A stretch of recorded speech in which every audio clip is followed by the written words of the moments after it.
이혼 신고를 마치고 집으로 돌아왔습니다. 구청에서 나올 때만 해도 저는 멀쩡했어요. 남편 윤민수가 옆에서 걸으며 말했죠. 이제 끝났어. 깔끔하게 정리하자.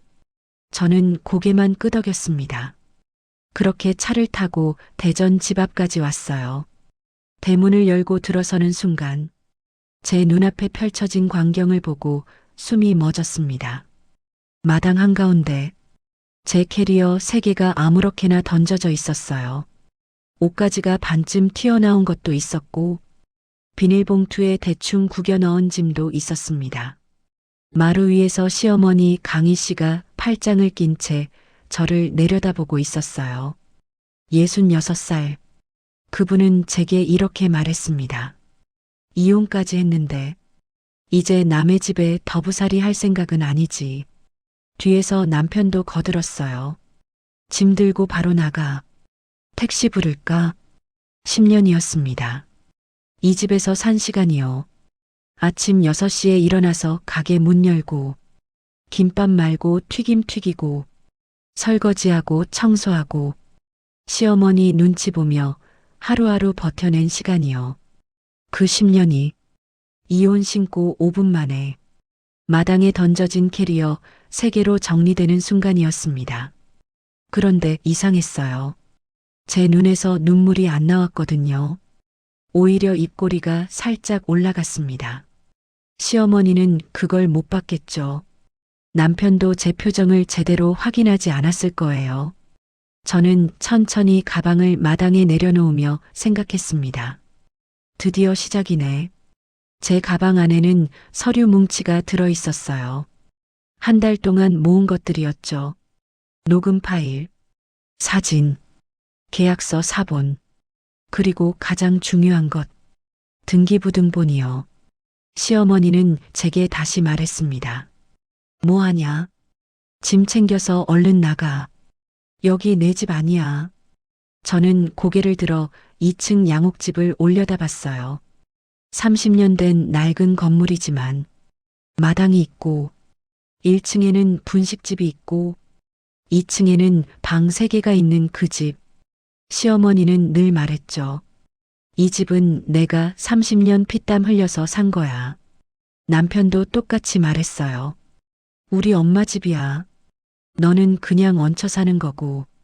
그런데 사실은요. 이 집 제 거였거든요. 시어머니도 몰랐고 남편도 몰랐고 심지어 저도 얼마 전까지 몰랐던 진실이었어요. 그걸 알게 된 건 한 달 전이었습니다. 저는 캐리어 옆에 쪼그려 앉았어요. 터진 지퍼를 천천히 잠그면서 속으로 중얼거렸습니다. 조금만 더 참자.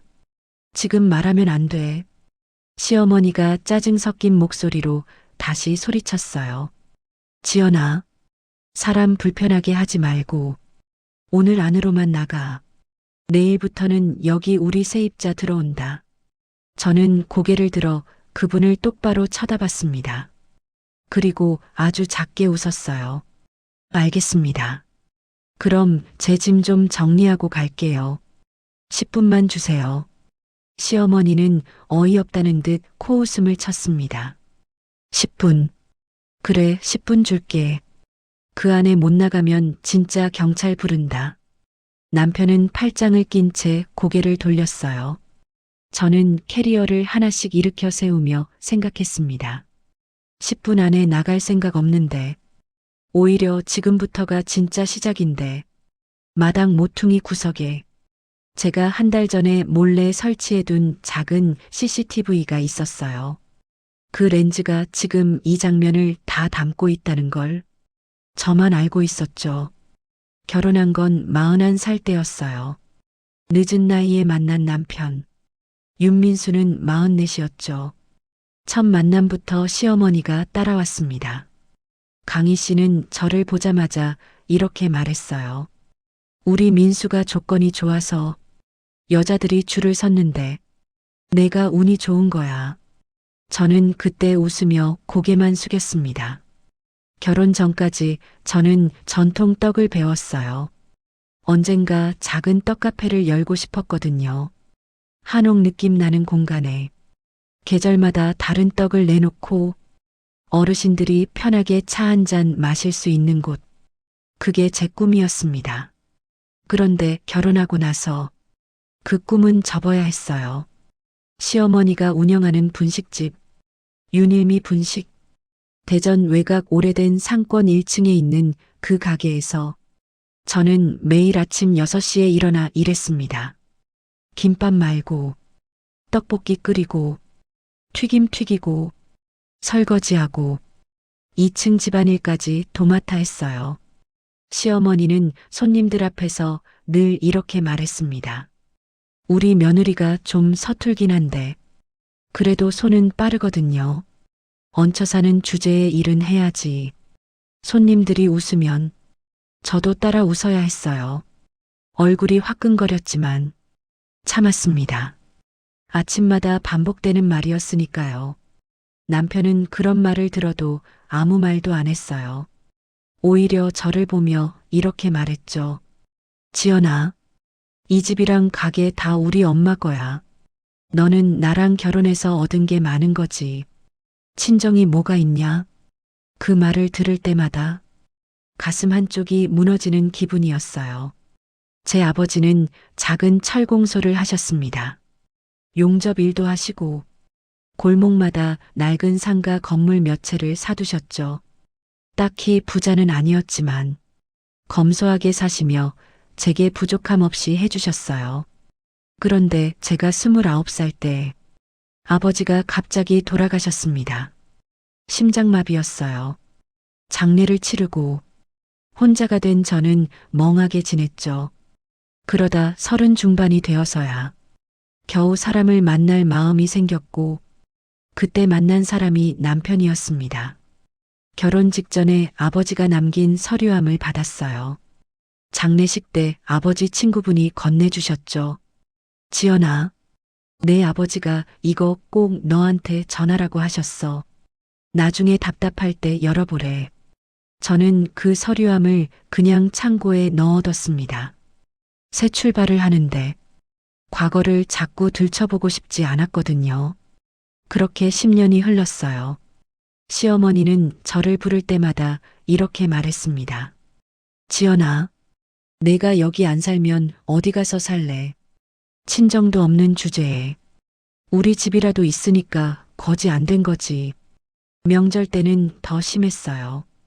친척들 앞에서 우리 며느리는 좀 답답하긴 한데 말을 안 해서 좋아요. 시키는 대로 하거든요.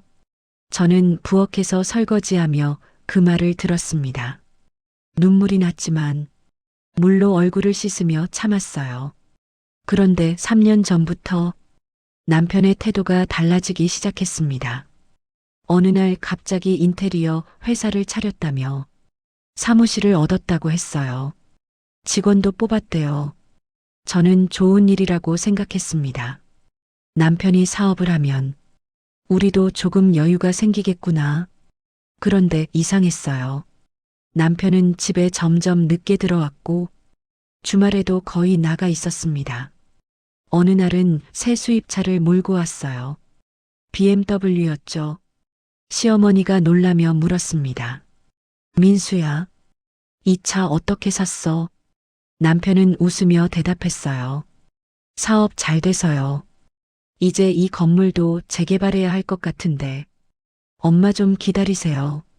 시어머니는 아들을 자랑스럽게 쳐다봤습니다. 그때 저는 부엌에서 설거지를 하고 있었어요. 기름 냄새가 손에 배었고 낡은 앞치마가 얼룩투성이었죠. 남편은 제 쪽을 한 번도 안 봤습니다. 그냥 차키를 돌리며 다시 나갔어요. 저는 그때 처음으로 이상하다고 느꼈습니다. 사업이 잘 된다면서 왜 저한테는 한마디도 안 하지? 왜 집에는 돈을 안 넣지? 왜 저를 쳐다보지도 않지? 그날 밤 저는 남편 옷에서 낯선 향수 냄새를 맡았어요. 남편의 행동이 수상해진 건 그때부터였어요. 집에 들어오면 휴대폰을 꼭 뒤집어 놓았습니다. 화장실 갈 때도 들고 갔고요. 저는 의심하고 싶지 않았어요. 그냥 바쁜가 보다. 사업이 힘든가 보다. 그렇게 생각하려고 했죠. 그런데 어느 날 가게 CCTV를 정리하다가 이상한 장면을 발견했습니다. 새벽 4시쯤이었어요. 가게 문이 열리고 남편이 혼자 들어오는 게 보였죠. 남편은 뒤쪽 창고로 걸어갔습니다. 창고 안을 뒤지기 시작했어요. 낡은 박스들을 옮기고 선반 위를 더듬었습니다. 그러다가 멈췄어요. 아버지가 남긴 서류함을 발견한 거였죠. 남편은 서류함을 열어서 안에 있는 종이들을 하나씩 꺼내봤습니다. 휴대폰으로 사진을 찍었어요. 여러 장을요. 그리고 서류함을 다시 제자리에 놓고 나갔습니다. 저는 그 영상을 보며 온몸이 굳었어요. 왜 남편이 제 아버지 서류함을 뒤지지? 거기 뭐가 있는데? 그날 밤 남편이 집에 들어왔을 때 저는 일부러 아무렇지 않게 물었습니다. 어제 새벽에 가게 들렀어요. 남편은 잠깐 멈칫했어요. 그러더니 태연하게 대답했죠. 아, 맞다. 서류 하나 찾으려고. 엄마 통장 어디 뒀는지 몰라서. 거짓말이었습니다. 시어머니 통장은 2층 안방 서랍에 있었거든요. 저는 더 이상 묻지 않았어요. 대신 그날부터 남편을 지켜보기 시작했습니다. 며칠 뒤 남편 휴대폰에서 카톡 알림이 떴어요. 이름은 혜인, 내용은 사진 한 장이었습니다. 저는 옆에서 슬쩍 봤어요. 카페 인테리어 사진이었죠.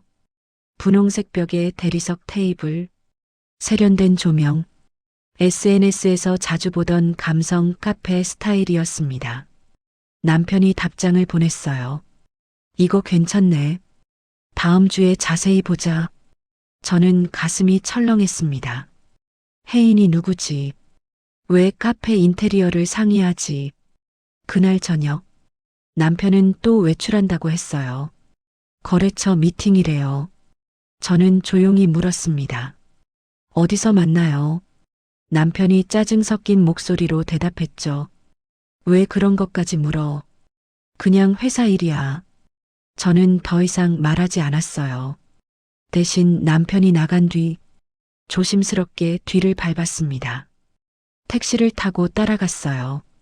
남편이 간 곳은 시내 한복판, 새로 생긴 디저트 카페였습니다. 유리창 너머로 안이 보였어요.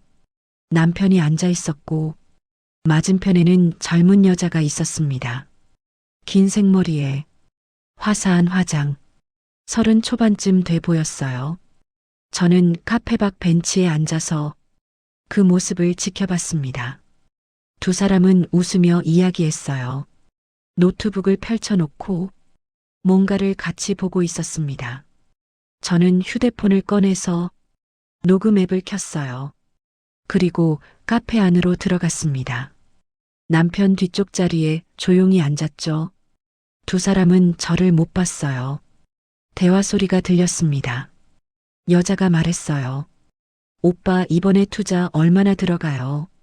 남편이 대답했습니다. 일단 5천 정도는 있어야 할 거야. 지연이 아버지가 모아둔 상가 건물 몇 채만 넘어오면 혜인 씨 브랜드로 프랜차이즈 찍을 수 있어요. 그 순간 저는 숨이 멎었습니다. 제 아버지 건물을요. 제 이름도 모르는 여자 사업에 쓰겠다고요. 여자가 다시 물었어요. 그럼 와이프는 동의했어요. 남편이 코웃음 쳤습니다. 지연이는 원래 아무것도 몰라. 시키는 대로만 하는 애야. 서류만 잘 만들면 돼. 여자가 웃으며 말했죠. 오빠 진짜 대단해요. 저는 그 자리에서 일어나지 못했어요. 손이 떨렸고 눈앞이 흐려졌습니다. 하지만 녹음은 계속됐어요. 남편의 목소리, 여자의 웃음소리, 모두 제 휴대폰 안에 담겼습니다. 저는 조용히 카페를 나왔어요. 골목으로 나와서 한참 동안 서 있었습니다. 차가운 바람이 불었지만 느껴지지 않았어요. 머릿속이 새하얘졌거든요. 그날 밤 집으로 돌아와서 저는 혼자 창고로 내려갔습니다. 아버지의 서류함이 거기 있었어요. 10년 동안 한 번도 열어보지 않은 그 상자. 저는 천천히 뚜껑을 열었습니다. 먼지가 날렸어요. 안에는 서류들이 가지런히 정리돼 있었습니다.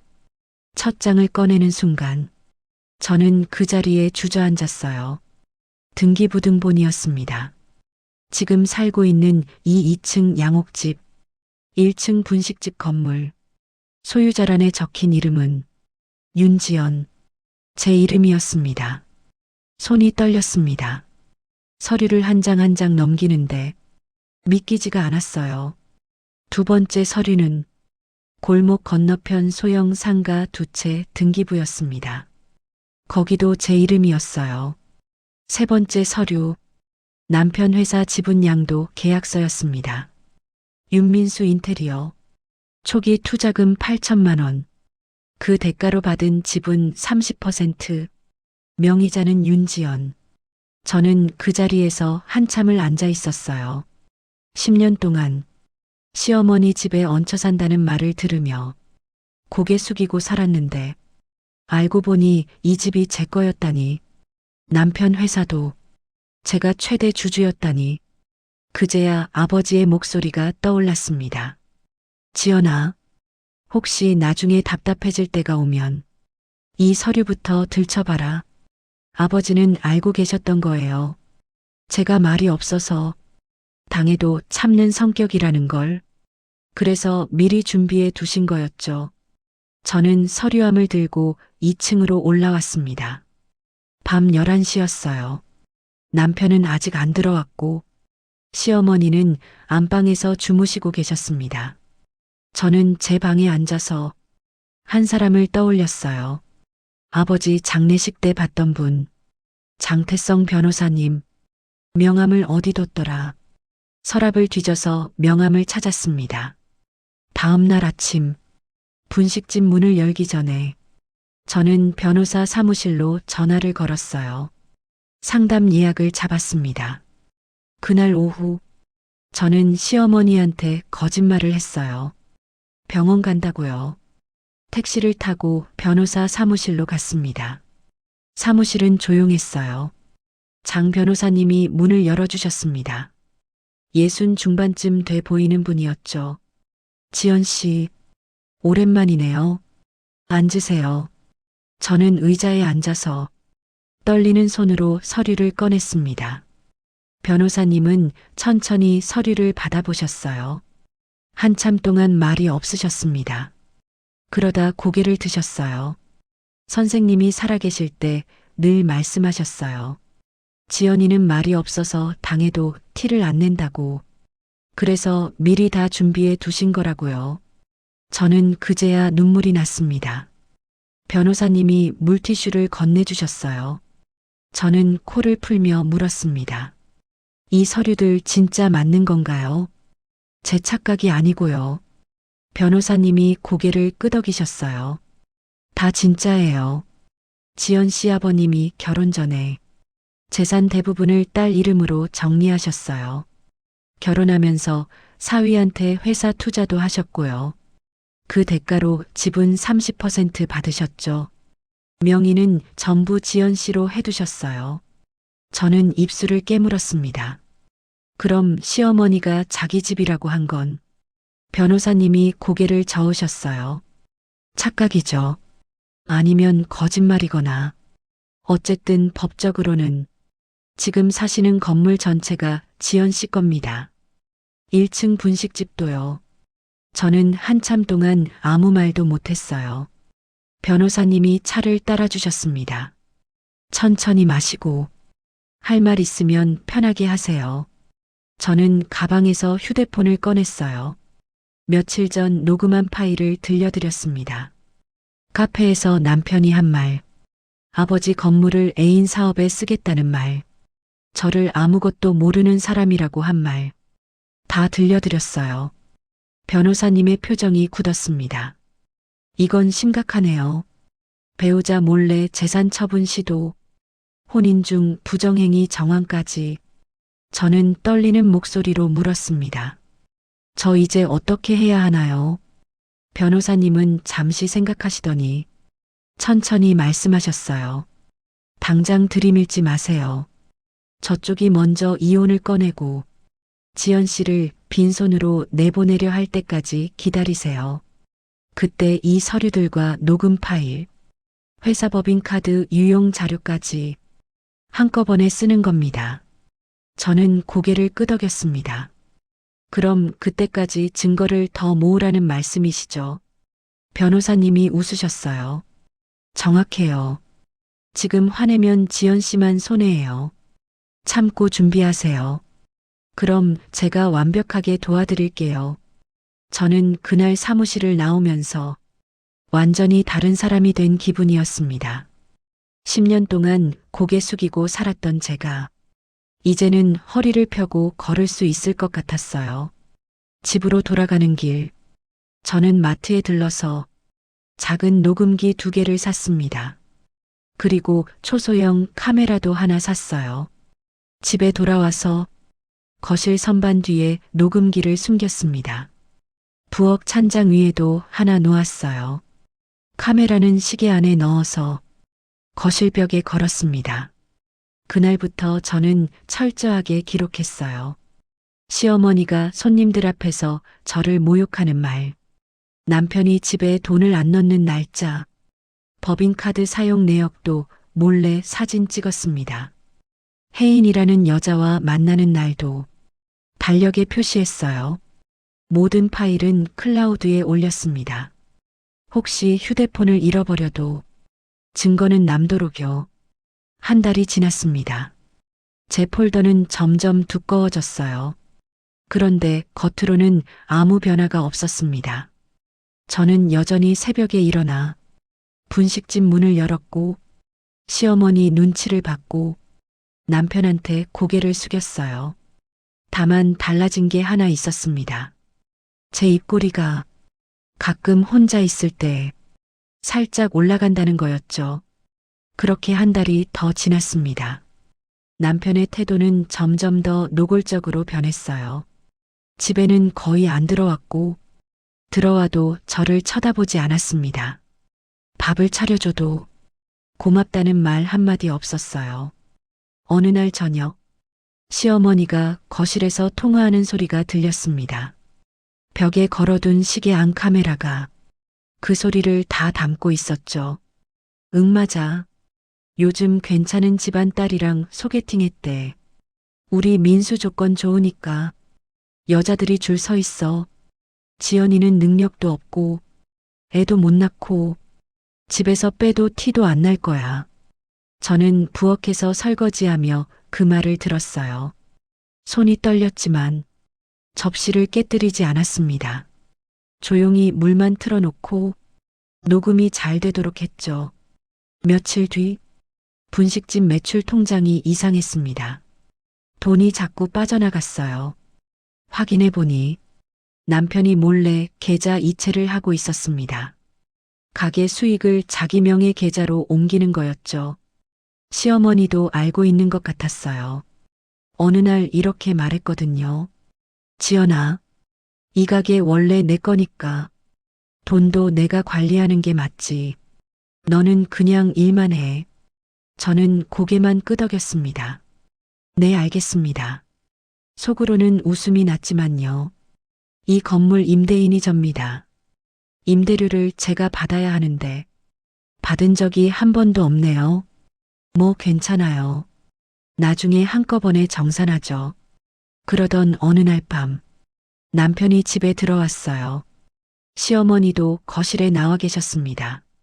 식탁 위에 서류가 놓여 있었어요. 저는 부엌에서 나와 물었습니다. 무슨 일이에요? 남편이 의자를 빼며 앉았습니다. 앉아봐. 할 얘기가 있어. 저는 천천히 자리에 앉았어요. 남편이 서류를 제 앞으로 밀었습니다. 이혼 협의서였습니다. 남편이 말했어요. 나도 더는 버티기 힘들다. 서로 좋게 끝내자. 위자료 같은 건 솔직히 기대하지 마. 우리 집안 재산은 다 엄마 거고 너는 여기서 살림만 한 거잖아. 시어머니가 거들었습니다. 지연아, 우리도 미안하긴 한데 어쩔 수 없잖아. 여기 나가면 월세방 들어가면 되지 뭐. 어차피 얹혀 살던 신세였잖아. 깔끔하게 보내줄게. 저는 서류를 내려다봤습니다. 손이 떨리지 않았어요. 오히려 마음이 차분했습니다. 드디어 저쪽에서 먼저 칼을 빼들었구나. 변호사님 말씀대로 기다린 보람이 있네. 저는 고개를 들어 남편을 봤습니다. 알겠어요. 생각해 볼게요. 남편이 놀란 표정으로 물었어요. 뭘 생각해? 그냥 도장 찍으면 되잖아. 저는 차분하게 대답했습니다. 이혼 자체엔 동의해요. 저도 더는 못 살겠어요. 대신 서류는 변호사님이 한 번만 보고 도장 찍을게요. 그 정도는 제 권리잖아요. 시어머니가 인상을 찌푸렸습니다. 무슨 변호사까지. 괜히 돈만 나가게. 저는 일어서며 말했어요. 제 돈 쓸 거예요. 걱정 마세요. 그리고 방으로 들어갔습니다. 문을 닫는 순간 밖에서 시어머니 목소리가 들렸어요. 저 애 원래 저래. 고집만 세고. 남편도 한숨 쉬며 말했죠. 그냥 내버려둬요. 어차피 변호사 만나봐야 달라질 거 없어. 우리가 줄 것도 없는데. 저는 방 안에서 휴대폰을 꺼냈습니다. 녹음이 잘 됐는지 확인했어요. 완벽했습니다. 그날 밤 저는 장 변호사님께 문자를 보냈어요. 이혼 서류 받았습니다. 이제 시작해도 될까요? 답장이 곧 왔습니다. 좋아요. 내일 오전에 사무실로 오세요. 준비 다 됐습니다. 저는 침대에 누워서 천장을 바라봤어요. 10년 동안 이 방에서 잤습니다.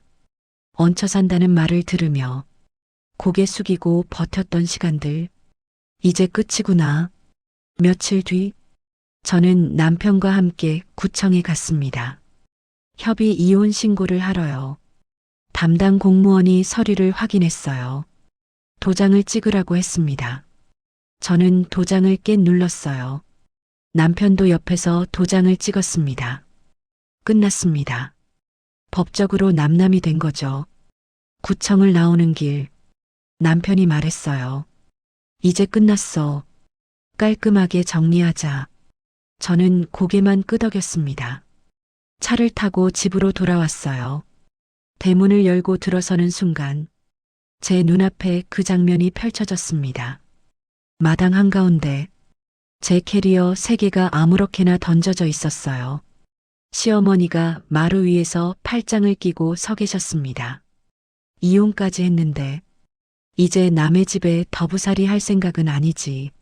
남편도 뒤에서 거들었어요. 짐 들고 바로 나가. 택시 부를까? 저는 캐리어 옆에 가방을 내려놓았습니다. 그리고 천천히 서류 봉투를 꺼냈어요. 시어머니가 소리쳤습니다. 지연아, 사람 불편하게 하지 말고 얼른 나가. 이 집 주소로 등본도 옮겨놨으니까. 이제 여긴 우리 집이야. 저는 고개를 들어 시어머니를 봤습니다. 그리고 조용히 말했어요. 어머니, 그 등본 제가 옮겨드린 적 없는데요. 시어머니가 멈칫했습니다. 뭐라고? 저는 봉투에서 서류를 꺼냈어요. 등기부등본이었습니다. 이 건물 등기부등본이에요. 소유자란 좀 읽어보세요. 시어머니의 손이 떨렸습니다. 서류를 받아드는 손이요. 눈으로 글자를 따라가시는데 얼굴이 점점 하얘졌어요.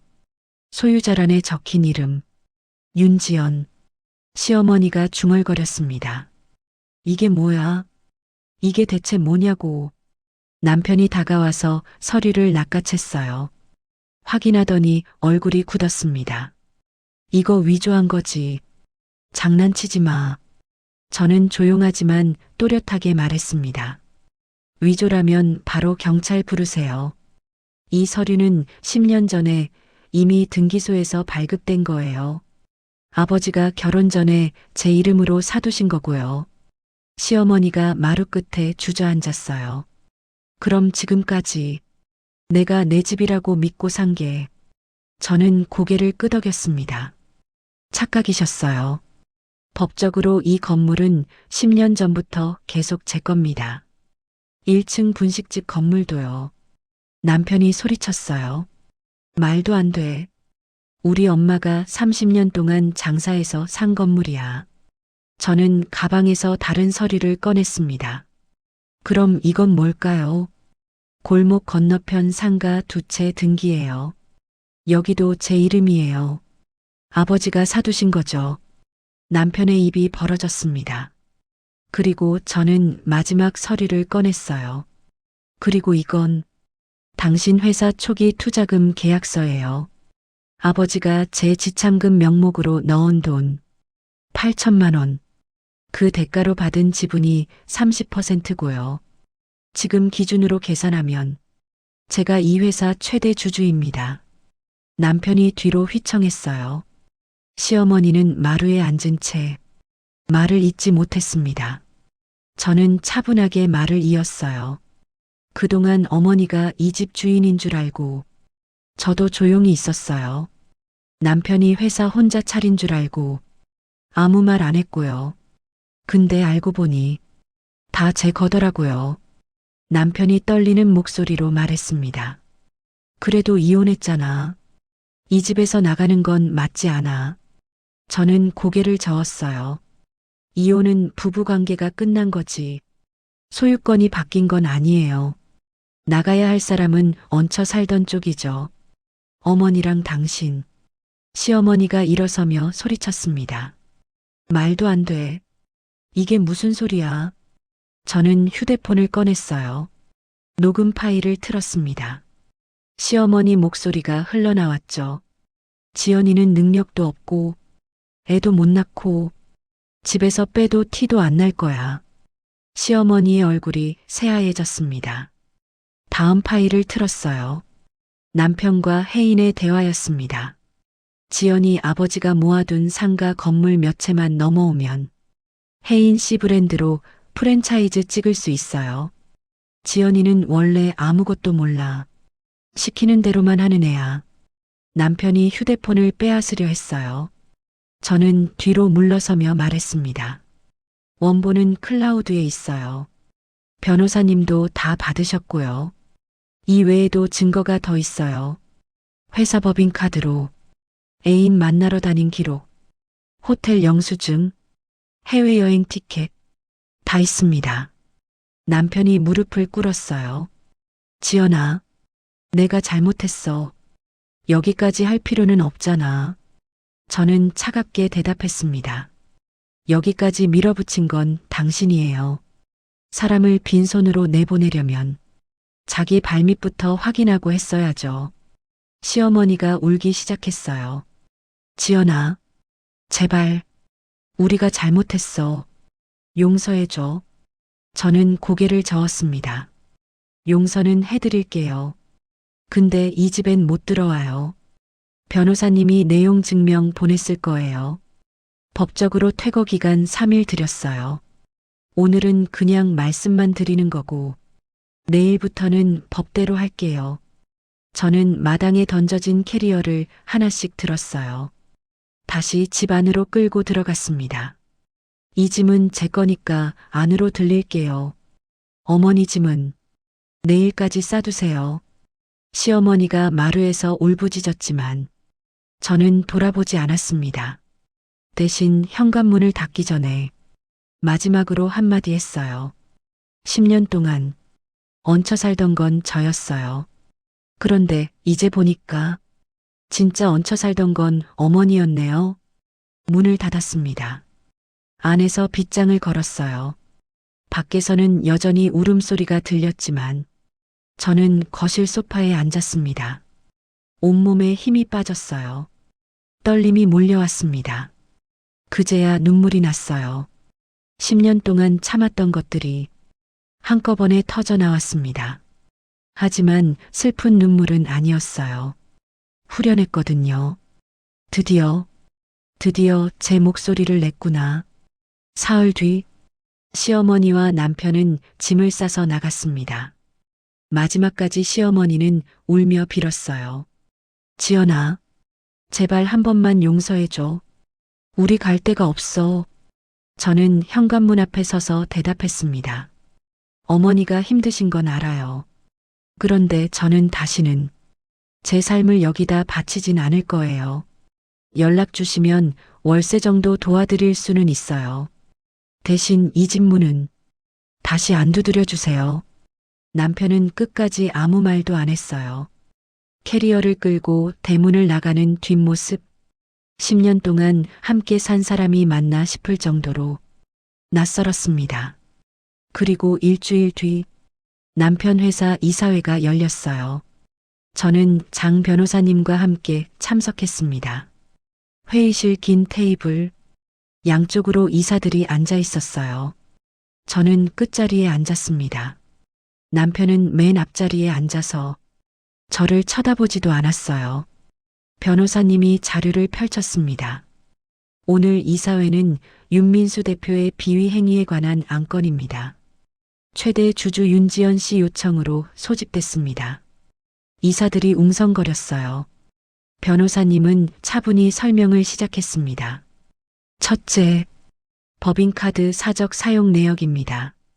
화면에 영수증들이 띄워졌어요. 고급 레스토랑, 호텔, 해외여행 티켓, 모두 회사 카드로 결제된 것들이었죠. 둘째, 회사 자금을 개인 용도로 유용한 정황입니다. 애인과의 카페 사업 계획서, 남편이 직접 작성한 문서였어요. 셋째, 주주 동의 없이 회사 자산 처분 시도, 남편이 아버지 서류함을 뒤지던 CCTV 영상, 그걸 애인에게 보내는 카톡 기록, 다 공개됐습니다. 이사들의 표정이 점점 굳어졌어요. 한 이사가 물었습니다. 대표님, 이게 사실입니까? 남편은 고개를 숙인 채 대답하지 않았어요. 변호사님이 말을 이었습니다. 이 모든 내용은 회사와 주주에게 심각한 손해를 가져오는 비위 행위입니다. 최대 주주 윤지연 씨 명의로 윤민수 대표 해임과 손해배상을 청구합니다. 이사회 표결에 들어갔어요. 손이 하나씩 올라갔습니다. 과반을 넘어섰어요. 만장일치였습니다. 의장이 선언했습니다. 윤민수 대표 해임안 가결. 즉시 효력 발생합니다. 남편이 고개를 들어 저를 봤어요. 지연아, 여기까지 할 필요는 없잖아. 우리 부부였잖아. 저는 조용히 대답했습니다. 부부였으면 배신하지 말았어야죠. 사람을 빈손으로 내보내려면 자기 발밑부터 확인하고 했어야죠. 남편은 더 이상 말하지 않았어요. 회의실을 나가며 어깨가 축 처져 있었습니다. 저는 변호사님과 함께 밖으로 나왔어요. 차가운 바람이 불었지만 상쾌했습니다. 변호사님이 말씀하셨어요. 지연 씨, 선생님이 보셨으면 정말 좋아하셨을 거예요. 딸이 이렇게 당당해졌다고. 저는 눈물이 났습니다. 고맙습니다. 변호사님 아니었으면 저 여기까지 못 왔을 거예요. 변호사님이 웃으셨어요. 아니에요. 다 지연 씨가 참고 준비한 덕분이에요. 그날 저녁, 저는 혼자 집으로 돌아왔습니다. 텅 빈 2층 집, 조용했어요. 거실에 앉아서 창밖을 바라봤습니다. 10년 만에 처음으로 제 집에서 혼자 있는 기분이었어요. 두렵지 않았습니다. 오히려 편안했어요. 그날 밤, 저는 아버지 사진을 꺼냈습니다. 액자를 닦으며 중얼거렸어요. 아버지, 이제야 알겠어요. 왜 서류함을 남겨두셨는지. 제가 언젠가는 이 순간이 필요할 거라고 믿으셨던 거죠. 고마워요. 그리고 6개월이 지났습니다. 1층 분식집 간판이 내려갔어요. 대신 새 간판이 올라갔습니다. 지연 다가방. 전통 떡과 차를 파는 카페였어요. 제가 늘 꿈꿔왔던 가게였습니다. 한옥 느낌 나는 인테리어. 마당에는 작은 평상도 놓았어요. 메뉴는 단순했습니다. 계절마다 다른 떡, 따뜻한 차, 그리고 어르신들을 위한 무료 간식. 손님 대부분이 근처 어르신들이었어요. 한 달에 한 번 무료로 떡을 나누는 날도 만들었습니다. 어르신들이 파트타임으로 일할 수 있게 일자리도 몇 개 만들었어요. 할머니 한 분이 떡을 빚으며 말씀하셨습니다. 사장님, 여기 참 좋아요. 일도 편하고 대접도 받고. 저는 웃으며 대답했어요. 제가 더 고마워요. 함께 일해주셔서요. 2층은 작은 스튜디오와 제 작업실로 꾸몄습니다. 책상 위에는 아버지 사진이 놓여 있었어요. 서류함도 가장 좋은 자리에 있었습니다. 어느 봄날 오후, 카페 마당에 손님들이 앉아 계셨어요. 저는 떡을 내오며 생각했습니다. 10년 동안 이 집에서 내 몫이라고 믿었던 건 밥상뿐이었구나. 알고 보니 가장 중요한 건 내 이름과 내 선택이었어요. 저는 마당 평상에 앉아서 따뜻한 차를 한 모금 마셨습니다. 햇살이 따뜻했어요. 바람이 불어왔고 마당 구석 매화나무에서 하얀 꽃잎이 떨어졌습니다. 저는 그 꽃잎을 바라보며 중얼거렸어요. 이제야 봄이구나. 진짜 내 봄. 혹시 여러분도 남의 집 남의 인생에 얹혀 살고 있다고 느껴지시나요? 오늘 사연이 작은 용기가 되셨다면 좋아요와 구독 한번 눌러주시고 여러분 이야기도 댓글로 남겨주세요. 언젠가 여러분 사연도 이렇게 끝까지 같이 지켜드릴게요.